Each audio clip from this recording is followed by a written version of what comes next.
Hello नमस्कार प्यारे विद्यार्थियों। कक्षा 12 विषय भूगोल के अंदर अपने आज दूसरी इकाई के अंदर पाठ नंबर 7 खनिज तथा ऊर्जा संसाधन के महत्वपूर्ण प्रश्न लेकर इस क्लास के अंदर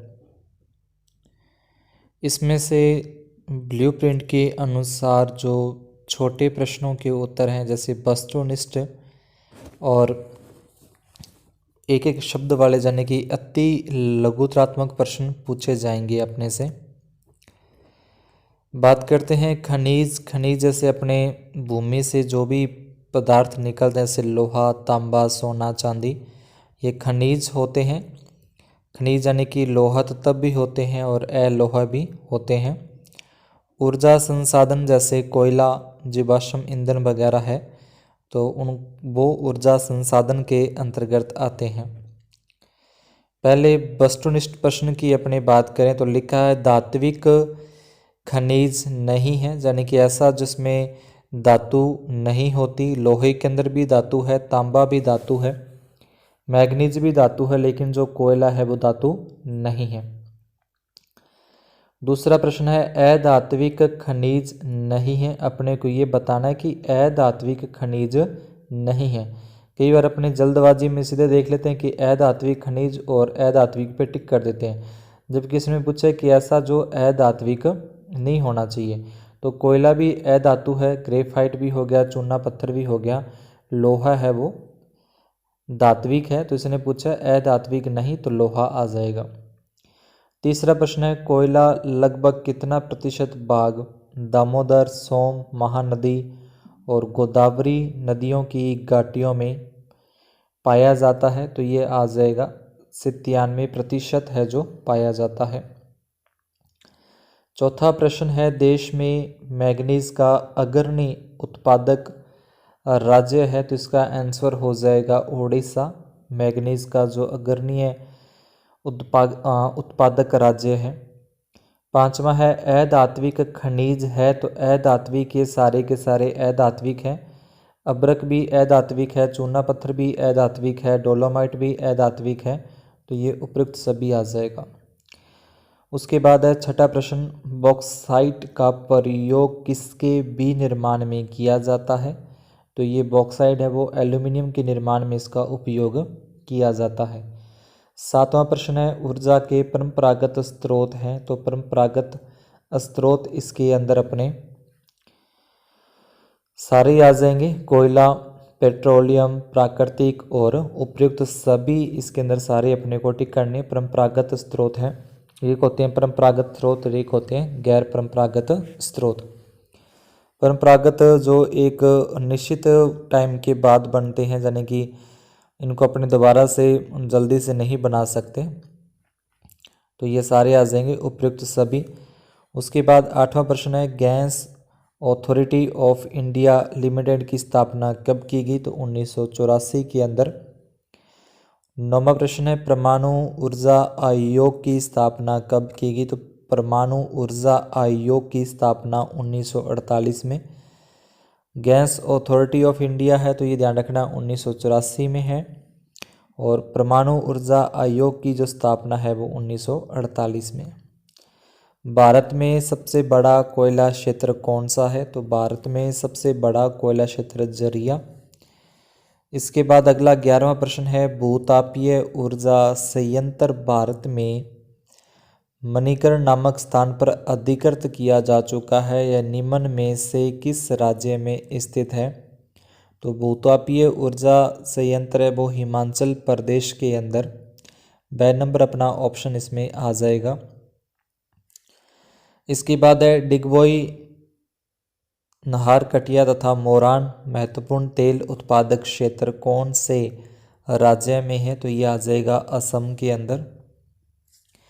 इसके बाद है 13वां प्रश्न अंकलेश्वर, कालोल, मेहसाना, नवागाम, कोसाबा तथा लुनेज महत्वपूर्ण तेल उत्पादक क्षेत्र कौन से राज्य में है, तो ये गुजरात के अंदर आ जाएंगे। इस तरीके से नाम अपने को दे रखे हैं तेल उत्पादक राज्य।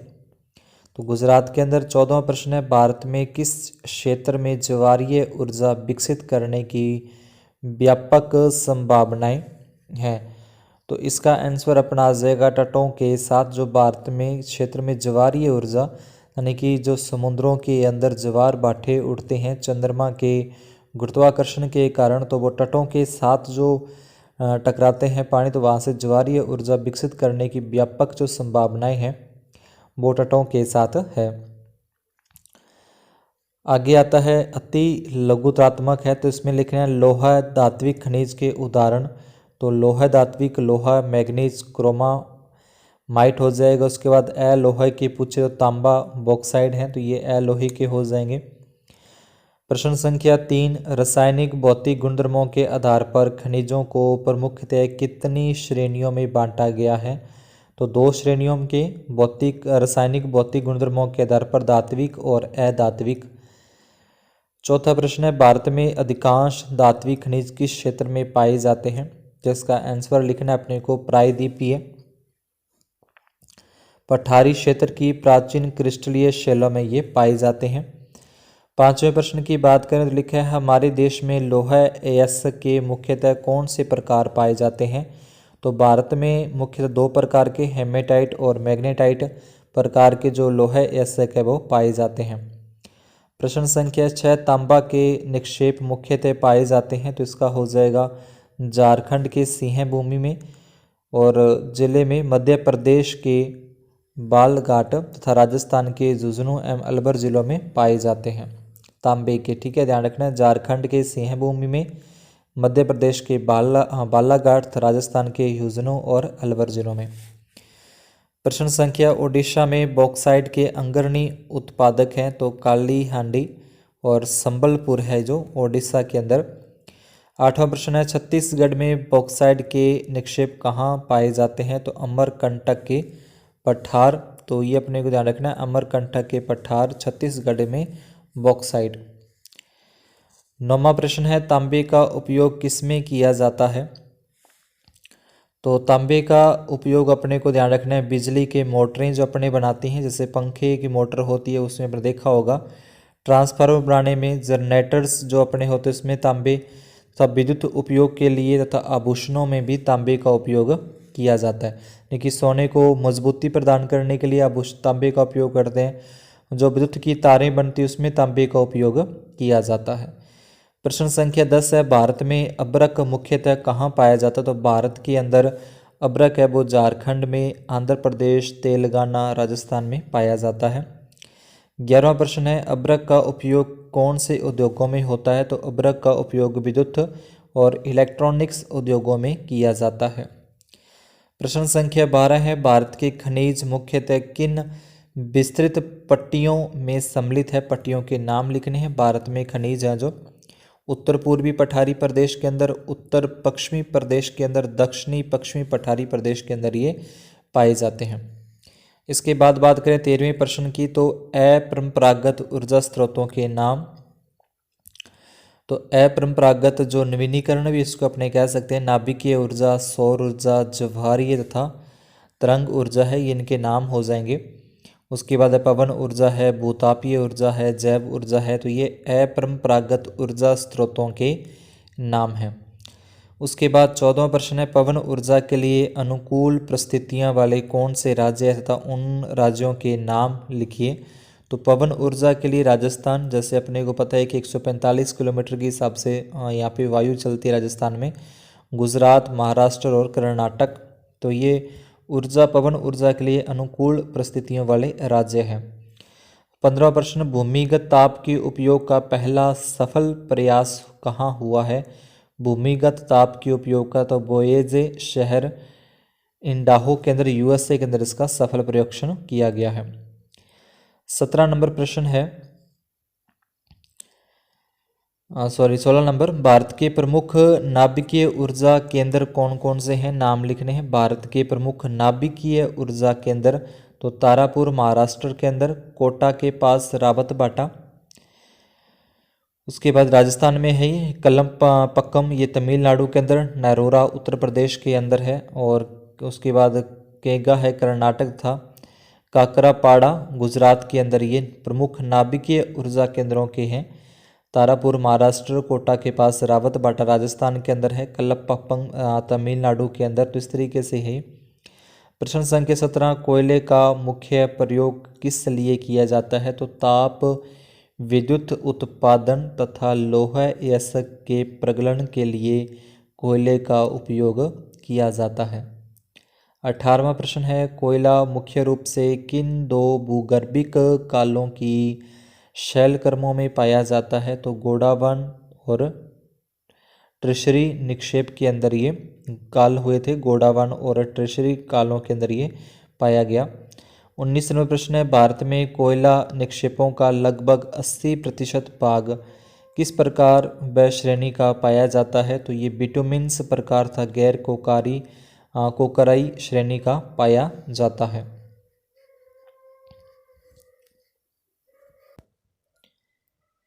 इसमें आगे फिर थोड़े से देखें। वस्तु इस प्रकार के हैं, निम्न में से किस यस्क का प्रयोग एल्यूमिनियम के विनिर्माण में किया जाता है? तो ये बॉक्साइट अपने देख चुके हैं। कौन सा खनिज धारबाड़ क्रम की चट्टानों से संबंधित है? तो मैग्नीज है वो धारबाड़ क्रम की चट्टानों से संबंधित है। बॉक्साइट का सबसे बड़ा उत्पादक राज्य है तो ओडिशा है बॉक्साइट का सबसे बड़ा उत्पादक राज्य। उसके बाद मैग्नीज का अग्रणीय उत्पादक राज्य है तो ये भी ओडिशा आ जाएगा, बॉक्साइट और मैग्नीज का। अगला प्रश्न है 5वां, निम्न में से किस राज्य में प्रमुख तेल क्षेत्र स्थित हैं? तो ये असम के अंदर प्रमुख तेल क्षेत्र हैं वो स्थित हैं।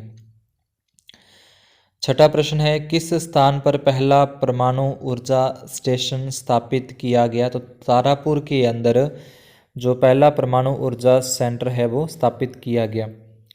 7वां प्रश्न है, निम्न में से कौन सा खनिज भूरा हीरा के नाम से जाना जाता है? तो भूरा हीरा है वो लिग्नाइट को कहते हैं। इसके बाद 8 नंबर प्रश्न, निम्न में से कौन सा ऊर्जा का अनवीनीकरणीय स्रोत है? तो इसका अपने आ जाएगा ताप है वो अनवीनीकरण स्रोत है। आगे 9वां प्रश्न है, परमाणु ऊर्जा आयोग की स्थापना कब हुई थी? तो परमाणु ऊर्जा की अपने भी देखा था 1948 में। उसके बाद नाभिकीय ऊर्जा परियोजनाओं का कौन सा विकल्प सम्मिलित नहीं है? नाभिकीय ऊर्जा है तारापुर महाराष्ट्र के अंदर सही है। रावतबाटा राजस्थान में ये भी सही है। नरोरा तमिलनाडु के अंदर ये जो विकल्प है वो सही नहीं है तो उसके आ जाएगा 3 number option. Gas authority of India limited गैल की स्थापना कब हुई? तो ये अपने को ध्यान रखना है 1984 में। परमाणु ऊर्जा आयोग की पूछे तो 1948 बनना है और gas authority of India limited जिसको गैल भी कहते हैं जिसकी 1984 में। भारत में सबसे बड़ा कोयला क्षेत्र कौन सा है? तो यह आ जाएगा जरिया। उसके बाद तरल सोना किसे कहते हैं? तो अपनी दुर्बलता और विविध उपयोगों के कारण पेट्रोलियम को तरल सोना कहा जाता है, यानी कि पेट्रोलियम है उसको तरल सोना कहते हैं। भारत में किस क्षेत्र में ऊर्जा के विकास की अधिक संभावना है? तो भारत के पश्चिम भागों गुजरात व राजस्थान के अंदर। उसके बाद 15 नंबर प्रश्न है, खनिजों की 3 विशेषताएं। तो ये खनिजों की 3 विशेषताएं अपने को ध्यान से रखनी है। इसका वितरण असमान होता है। अधिक गुणवत्ता वाले खनिज कम गुणवत्ता वाले खनिजों की तुलना में कम मात्रा में पाए जाते हैं। सभी खनिज समय के साथ समाप्त हो जाते हैं। आगे 16 नंबर है, खनिज संसाधनों का संरक्षण क्यों आवश्यक है? क्योंकि इन्हें दोबारा उत्पन्न नहीं किया जा सकता, इनको बनाने में लंबा समय लगता है और आवश्यकता के समय इनका तुरंत पुनर्भरण नहीं किया जा सकता, इसलिए खनिज संसाधनों को संरक्षण आवश्यक है। उसके बाद 2 जीवाश्म ईंधनों के नाम। तो कोयला, पेट्रोलियम और प्राकृतिक गैस आ जाएगा। किन्हीं 4 नवीनीकरण ऊर्जा स्रोत जिनको अपने नवीनीकरण किया जा सकता है। गैर परंपरागत जिसको अपने बोलते हैं सौर ऊर्जा, पवन ऊर्जा है, ज्वारीय ऊर्जा, जैव ऊर्जा, भूतापीय ऊर्जा, ये नवीनीकरणीय ऊर्जा स्रोत या गैर परंपरागत ऊर्जा स्रोत कहते हैं। उसके बाद 19 नंबर प्रश्न है, भारत में पवन ऊर्जा के लिए अनुकूल परिस्थितियां कहाँ मिलती हैं? तो 19 में का उत्तर अपना हो जाएगा राजस्थान, गुजरात, महाराष्ट्र और कर्नाटक में। पूर्ण रूपेण प्रदूषण मुक्त ऊर्जा के असमाप्य स्रोत का नाम लिखिए। तो ये पवन ऊर्जा है, यानी कि पवन जो चलती है उससे पवन चक्कियाँ वगैरह लगाकर अपने पवन ऊर्जा से विद्युत ऊर्जा बना सकते हैं। 21 नंबर है थोरियम के दो यस्कों के नाम लिखिए। तो थोरियम की आ जाएगा मोनोजाइट और इल्मेनाइट। 22 नंबर प्रश्न है तांबे का मुख्य उपयोग तो ये अपने कर चुके हैं। विद्युत उपकरणों को बनाने में, ट्रांसफार्मर बनाने के अंदर, सोने के आभूषणों को मजबूती प्रदान करने में और जो मोटरें होती हैं उनको बनाने में। उसके बाद 23 नंबर प्रश्न है अपना कि नहीं 4 अपरंपरागत, तो वही जो अपने ऊपर देखे थे सौर ऊर्जा, पवन ऊर्जा, भूतापीय ऊर्जा, जैव ऊर्जा, पर अपरंपरागत बोले या नवीनीकरणीय बोले तो ये अपने आ जाएंगे। 24 नंबर प्रश्न है नगर पालिका कचरे को ऊर्जा में परिवर्तित करने वाली परियोजना कहाँ संचालित है। तो ओखला नई दिल्ली के अंदर ऊर्जा जो कचरा है, कचरे से ऊर्जा बनाई जाती है, तो ओखला नई दिल्ली के अंदर। उसके बाद बात करें कुछ मानचित्र की, तो मानचित्र जो है उसका अपना ध्यान रखना है। भारत के रेखा मानचित्र में निम्नलिखित तेल शोधन कारखाने दर्शाने हैं। तो ये सारे के सारे जो तेल शोधन अपने को दे रखे हैं कारखाने कहाँ कहाँ पे हैं, तो ये नक्शे के अंदर अपने को दिखाने हैं। उसके बाद भारत के रेखा मानचित्र में तांबा उत्पादक क्षेत्र को दिखाइए। तांबा है जो खेतड़ी जैसे राजस्थान में, उदयपुर में, तो ये भी अपने को ध्यान रखना है कहाँ पे है, तो ये तांबा उत्पादक क्षेत्रों को भारत के नक्शे में दिखाना है। अपने को ध्यान रखना है कि संसार का जो नक्शा है वो 2 नंबर का आएगा, भारत का जो नक्शा है वो भी 2 नंबर का आएगा। इसके बाद बात करें कि खनिजों के वर्गीकरण का रेखा चित्र, अगर अपने से बोले खनिजों के वर्गीकरण का रेखा चित्र है तो इस तरीके से अपने को इसका रेखा चित्र बनाना है। खनिज धात्विक खनिज होते हैं, अधात्विक खनिज होते हैं।